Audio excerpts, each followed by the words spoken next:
Hello, and welcome to the webinar, Hopeful Futures, sponsored by the Wisconsin Council of Churches. I'm Diane Kenaston, and I'm here because I support congregations with uncertain futures. Accompanying a congregation concluding ministry was some of the hardest and holiest work I've ever done. And my calling now is to support others doing this same hard and holy work. I co-founded the Good Friday Collaborative, which supports churches concluding ministry through merging, relocating, restarting, or closing. This means we resource congregations who are reimagining their futures, what the Wisconsin Council of Churches calls holy imagination. Today, we are cultivating our holy imagination through the topic Hopeful Futures, when congregational endings are new beginnings. This is a re-recording of the original webinar, and it will incorporate questions raised by the original participants. If you have additional questions, please feel free to contact me through the website goodfridaycollaborative.com, and I'll answer via email or through a one-on-one Zoom conversation. You may be leading a congregation with an uncertain future. You may be struggling to pay the bills or questioning whether spending so much on the building and keeping the lights on is faithful stewardship. Your people may be tired. It may be harder and harder to get volunteers for key positions. And you may be wondering how much longer you can continue on the trajectory you're on. At the same time, you may be doing amazing ministry. The numerical size of your congregation may not reflect the spiritual vibrancy of your faith community. And you may be wondering, what is the most faithful next step for your congregation? As an overview of our time together, I'll start by sharing about my own experience of pastoring a congregation whose ending was indeed a new beginning. We'll consider the most common possibilities for churches at the end of the church life cycle, and we'll look at the theological and practical issues that limit holy imagination. Then I'll present the 5 stages of church closure framework that we've developed at the Good Friday Collaborative, focusing on the first 2 stages. When you as a leader are asking, what's next for our congregation, and can we have hope for the future? My goal is to encourage early conversation within your congregation. I'll help you do this by framing concluding ministry as an act of faith, and I'll also give resources for further exploration. When we view congregational endings in light of Christ's death and resurrection, we can open ourselves to new beginnings. First, some of my story. This is a picture of the United Methodist Church I served in St. Louis, Missouri. And this picture was taken just a few years before we merged with another church. I loved this congregation and its spirit-filled ministry.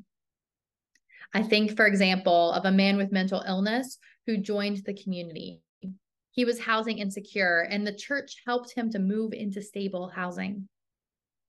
At his baptism, he testified, I always knew that I was a gay man who loved God, but I never knew before that God could possibly love me. And I'm sharing this because congregations that complete their mission are faithful congregations. The Holy Spirit is at work in them, and the Holy Spirit is our guide in discerning whether to conclude visible ministry. When a church chooses holy closure, it is completing the mission, not failing in it. At the same time that the congregation I just showed you faithfully lived out the gospel, they were in the midst of numerical decline that had started half a century earlier. The green lines show this church's membership from its founding in 1910, and the blue line is attendance. You can see the high point of attendance in 1950 and the high point of membership in 1960. Now, look at the graph in the bottom right corner. The orange line shows the church membership from 1910 to 2010 from a different source, the United Methodist Church and its predecessor denominations in the United States. Again, the high point is in the 1960s. When we looked at this graph, it was so helpful for our congregation because we could contextualize the local church's story within broader religious trends. And finally, my church looked at this dark pink line graph. And this one was actually the most relevant for our congregation and likely for yours too. This pink graph shows the number of residents in our municipality. And again, the high water mark was in 1960. Every local church is part of a larger system. We can't control the external factors. What we can do is intentionally adapt, shaping our lives and communities within these bigger patterns. The perspective that looks beyond just the local church, but to the community and to broader religious trends can help to reduce the feeling of failure within the local church. We're all doing the best we can with the resources that we have in front of us. So those trends and the stories of spiritual vitality show our status in 2020 as the pandemic started. And COVID-19 did not change the trajectory that we were on as a congregation. That trajectory had started decades earlier, but the pandemic did accelerate it. So what were our options? Most churches have multiple possibilities. You can revitalize. And this is where most congregations and denominations put a lot of effort. I know we did. The goal is to reverse the trajectory and turn around the church. You can also reduce expenses. This can be a form of aging in place. You might be cutting back on programming, going to a part-time pastor, right-sizing staff, or getting down to a bare bones budget. You can generate income. Frequently, this involves renting the building. You can also find creative ways to generate income, like micro businesses. You can apply for grants.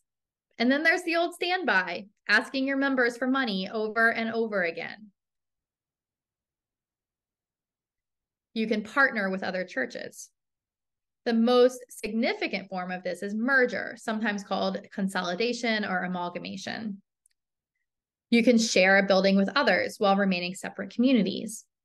You can share a youth group or other ministries. You can share pastors.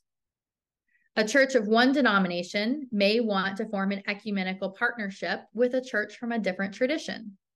There are many ways to approach this category of merge, share, partner. I would caution, however, that if the primary motivation is to reduce expenses, then merging or sharing or partnering might not be the best path for you. Because this path is best pursued when there's a shared sense of mission and hope for the future, not a shared fear of decline. Another possibility is to relocate. Some churches will sell their building and begin renting in another location. Or they might buy land and a building with a smaller footprint that's easier to manage. You can also restart or replant a church. This usually involves closing the existing congregation and bringing in a church planter to start a completely new congregation. And the final possibility is to close. These congregations will sometimes choose to make significant legacy gifts to beloved ministries so that they leave a legacy in the local community. Now, these categories were just broad categories, buckets to put possibilities in. There are multiple futures possible, including variations and combinations of these options. For example, the Wisconsin Council of Churches recently released a video about a congregation partnering with a community foundation. The foundation will renovate their building and then use most of the building for childcare and the arts, while the church, the congregation, the people, continue to use part of the building. In another example from your neck of the woods, you can convert the church building to affordable housing. This was one of the themes of your housing summit last year, and it's so exciting that the Wisconsin Council of Churches is leading the way in this conversation. However, decisions like converting property to affordable housing take a long runway to implement. This is why it's important for congregations to begin hard conversations now about the trajectory we're on and the congregation's openness to major changes. Mark Elston, who spoke at your housing summit, calls these early conversations the pre-planning stage. This is when you lay the groundwork for all the big changes to come. You begin to proclaim the gospel that endings can become new beginnings. You begin casting a vision of various possibilities. In the case of the church that I pastored, the congregation's first choice was to conclude their existing ministry and plant a multiracial LGBTQ affirming congregation in a different place. This would have been a restart and a relocation. Remember how I said you can combine multiple possibilities? However, the combination of the pandemic and denominational uncertainty meant that didn't happen. But still, through these early conversations, we had come to grips with the need to leave our building. As the members said, it wasn't faithful to continue pouring money into the building. And through these hard conversations, they became ready to give up our existing identity for the sake of the gospel. This opened us to other possibilities, and we eventually merged into another congregation. We called this merger our second birth. Following the flight of the Holy Spirit, we were born again into a new story. As you consider the list of possible futures, it's important to ask, which options seem more or less faithful to you? Which ones do you fear? Which ones seem easiest? What churches do you know that have made these types of decisions? What other futures would you like to consider? And how are these possibilities showing up currently in your context? Since this is a re-recording of the original webinar, I'll incorporate responses from the live session. Attendees were trying to revitalize by working with a part-time pastor. They were reducing expenses, considering relocating, relying on endowment money, deciding whether to share a full-time pastor with another church. They were in between settled pastors and not sure what was next. One person commented, "The church is trying to revitalize, but they need more help and resources than only I can provide." Sometimes reducing expenses can create bigger problems down the road. And another person noted, at a previous church, deferred maintenance overwhelmed leadership and led to closure. One participant who was in the process of holy closure wrote, "Many people see it as a failure, but it's quite beautiful to be able to say, 'Well done, good and faithful servants.'" The mic drop moment in the live webinar was the person who commented, "All are faithful options when undergirded by prayer and the Spirit's leading. All can be faithful." Each congregation must discern their particular calling as undergirded by their gifts and values.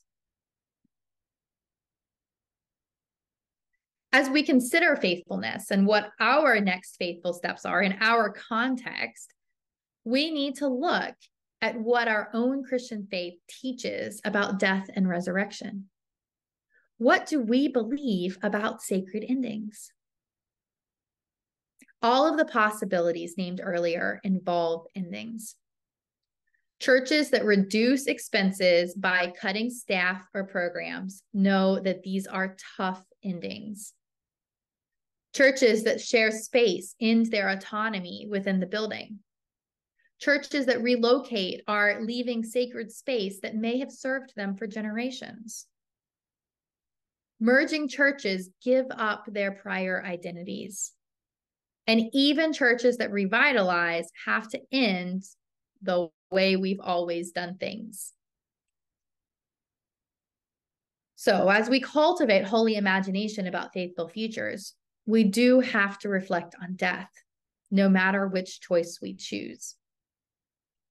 This picture is from a cathedral in Norwich, England, asking all those who pass by to remember death.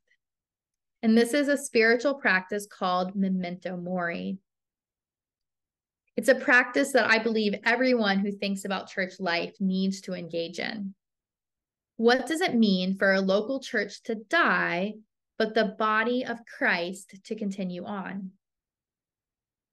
When we don't reflect on death and resurrection, we are unprepared for God to work through congregational endings. When I told a colleague that my congregation was considering closing, she said, "But our job as pastors is to grow the church."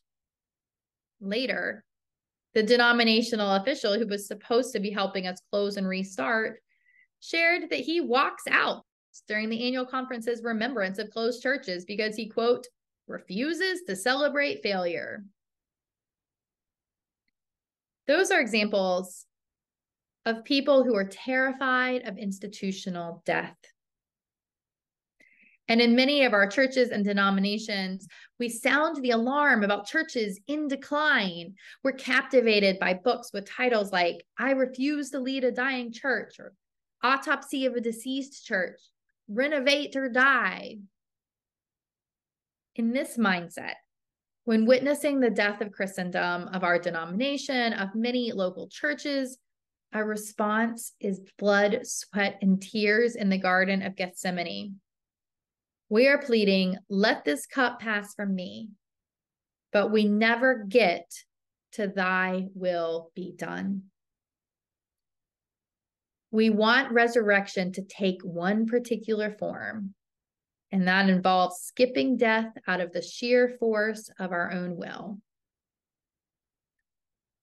This is not being open to the holy possibilities, the faithful futures that God could be calling us to. Like Jesus, we could be called to pick up our cross and follow. And when we deny death, our faith claims about death and resurrection are at stake. So as you consider the possibilities I've named today for your future, I urge you to cultivate a holy indifference to them.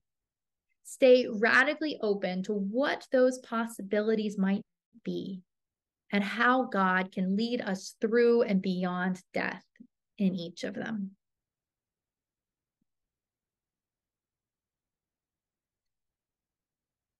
During the live webinar, we paused for questions, and one participant requested more information about restarts, one of the possibilities I named earlier. Restarts are sometimes called replanting or just planting after closure. Typically, a congregation will close completely, and the best restarts have plenty of time to go through the grieving process rather than just emphasizing this resurrection that's going to follow. The congregation, the church, will have lights off, doors closed for 3 to 6 months. And then a church planting pastor will come in and begin planting something new using the resources of the closed church. The former congregants may be part of this, but they're in it at the same equal level as everyone else coming into this new church. So it's a complete rethinking of everything that's come before. You're not making small changes. You are planting a brand new church. There are 2 books you may want to look at regarding restarting. One is Legacy Churches, which urges congregations to use their resources to plant new churches. A second book is Vital Merger. And in that case, you'll have 2 or more congregations that close and then come together to plant a new church that is not in either predecessor building and does not have either predecessor name or pastor. I review both of these books for new newsletter subscribers at goodfridaycollaborative.com.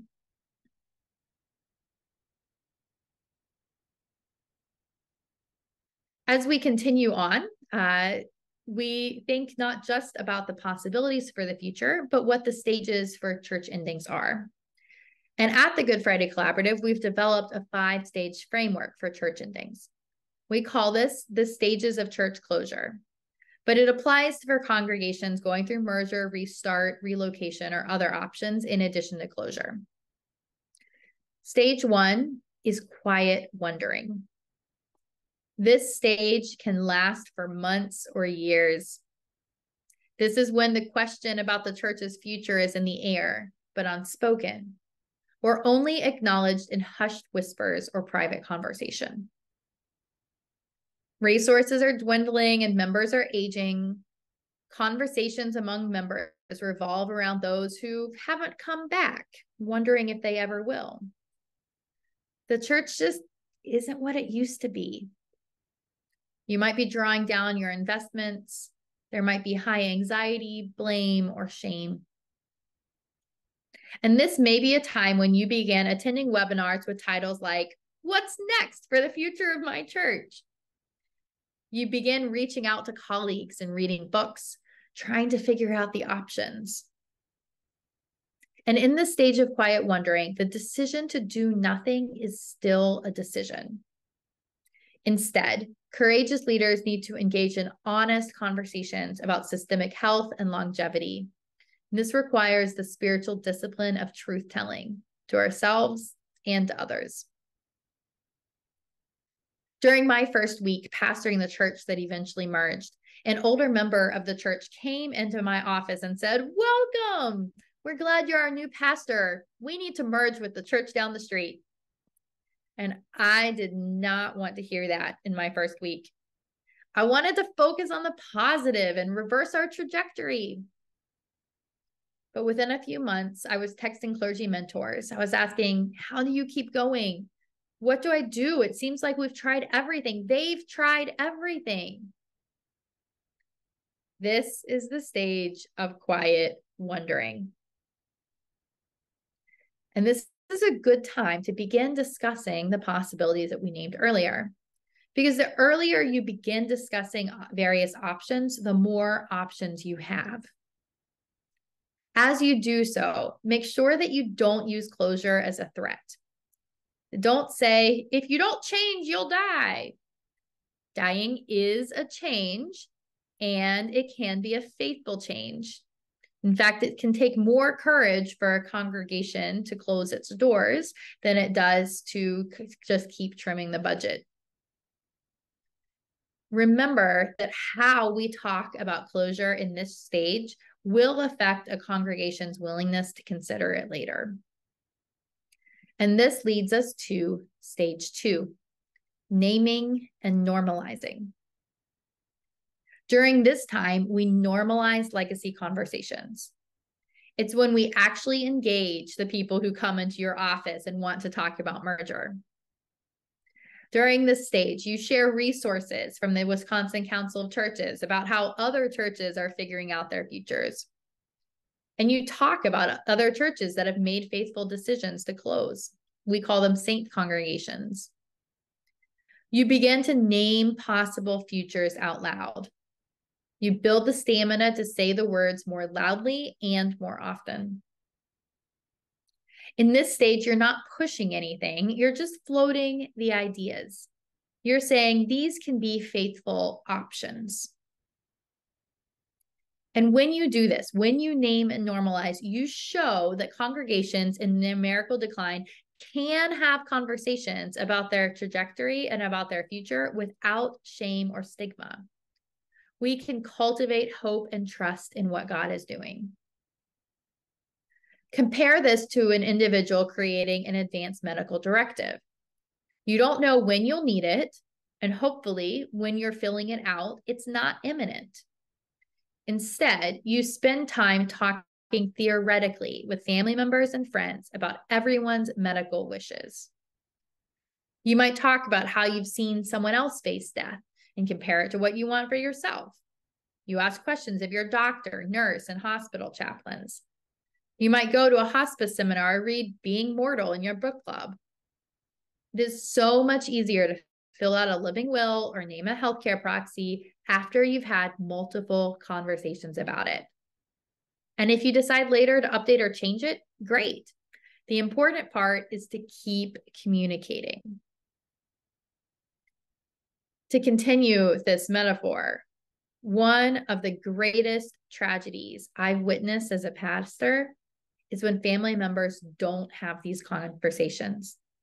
They end up in the intensive care unit trying to decide whether to continue on life support. And this makes saying goodbye so much harder. In contrast, it's of great comfort to the family when they can say, we've talked about this and prepared for it. And even though it's hard, we know what to do. Naming and normalizing is a best practice for individual end-of-life decision-making. And it's also a best practice for communal endings. So courageous leaders will start these conversations, even though it feels uncomfortable, or it may feel like an admission of failure, or it may feel like the wrong time. But you're not a failure. Your church is not a failure. And as my Good Friday collaborator, Sarah, likes to say, there is never a good time. So just start diving into these naming and normalizing conversations. How long congregations spend in these first two stages will directly impact the rest of the process.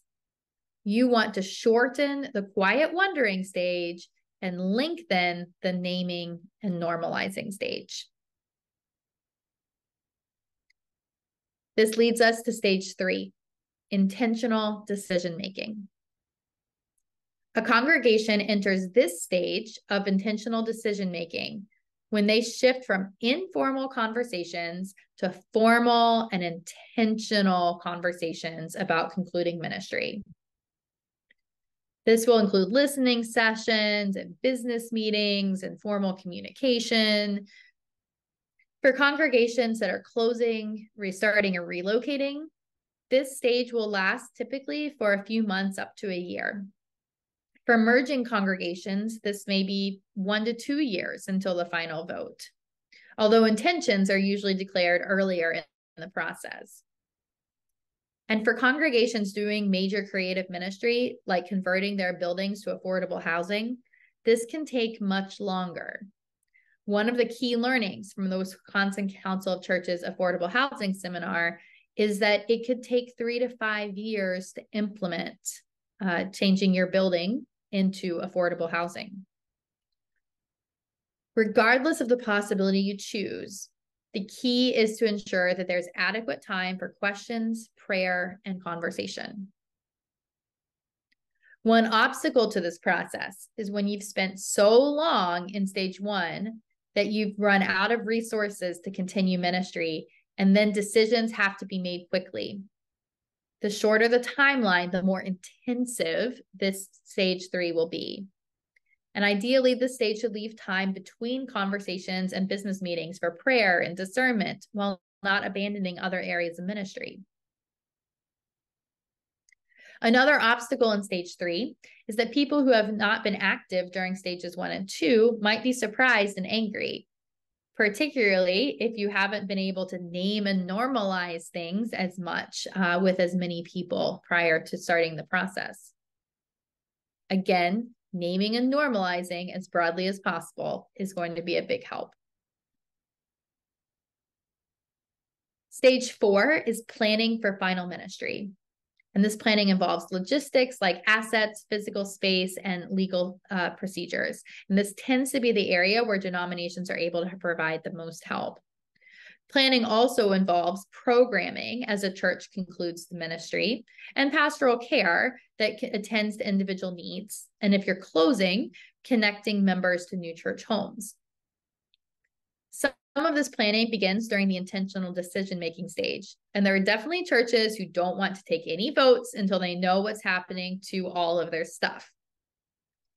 But we at the Good Friday Collaborative consider that a congregation has entered this fourth stage as the final decision to close is made. This planning stage then lasts for a few weeks to a few months, depending on the specific needs of the congregation. And then stage 5, leading final ministry. This can take a few weeks as the church holds final services, continues the grief work, and puts into place the plans made in stage 4. This is a time for the community to celebrate the work of the Spirit through the life of the local church.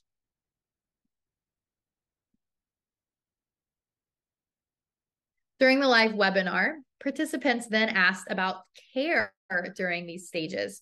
How do pastors and church leaders care for themselves? And how do judicatory leaders care for their pastors? This is a crucial question, and I was so glad it was asked. The book, The Last Pastor by Gail Cafferata, is a sociological study of last pastors who lead congregations through concluding ministry. These pastors tend to take early retirement if they can, and if they're younger, they go on leave. This matches my observation of high rates of clergy burnout after leading a church through closure, merger, or restart. So as we discuss care, I want to start looking at how we can improve clergy retention and improve the experiences of pastors who go through this process. So I'll start with judicatory leaders, people who lead groups of churches like regions, districts, presbyteries, or conferences. And I'm starting to talk about how they can provide care because these leaders external to the congregation make a huge difference in what happens inside the congregation. I strongly recommend that judicatory leaders establish policies in which there's a time for sabbatical and renewal following a church closure or merger. In order to improve long-term clergy retention, it would be so helpful to have 1 to 2 months where the pastor is paid, but has time to recover. Earlier in the process, judicatories can provide hands-on support to the pastor or pay for others to provide the support. Set money aside to help the pastor deal with the grief, because leading a process like this through conclusion can feel like doing a funeral every single day for months on end. So pay for a counselor, pay for a spiritual director, pay for individual or group sessions with the Good Friday Collaborative. You are making an investment in your clergy and all the congregations they will serve in the future. Some denominations, like the United Church of Christ, sponsor resources like monthly Zoom calls. The Good Friday Collaborative also offers trainings for judicatory leaders, like annual conference cabinets or presbytery leaders, and we can help you figure out strategic interventions in your setting. Finally, the way that the judicatory engages the congregation will have a direct impact on clergy well-being and congregational experience. When a congregation feels agency in the decision to close, they'll make the transition much better. Make sure that the decision is not interpreted as being imposed from top down. If it's perceived as a top-down decision, it's going to be so much more painful for everyone on the ground. Now, in terms of caring for yourself as an individual pastor, it's important to draw on the resources I've just noted, counselors, spiritual directors, coaches, and hopefully someone is paying for those. If not, seek them out as best as you can and find someone with a sliding scale like the Good Friday Collaborative if need be. Take sabbaticals if at all possible and be gentle on yourself. And a part of this gentleness is recognizing that the exhaustion can set in even before the official merger or closure. So watch out for overfunctioning. This is when 1 or 2 people are doing all the work to keep the entire system going. Overfunctioners are usually coming from a good place, but it's unhealthy and unsustainable. And as some people or many people underfunction, the overfunctioners just keep doing more and more. So to change that culture, key leaders like yourself have to insist, we're going to take a rest. We're going to take a pause. We might need to leave spaces blank on our annual nominations. Got to get honest about where we are and whether we have anyone to pass the baton to hold a mirror up to ourselves and ask what is feasible.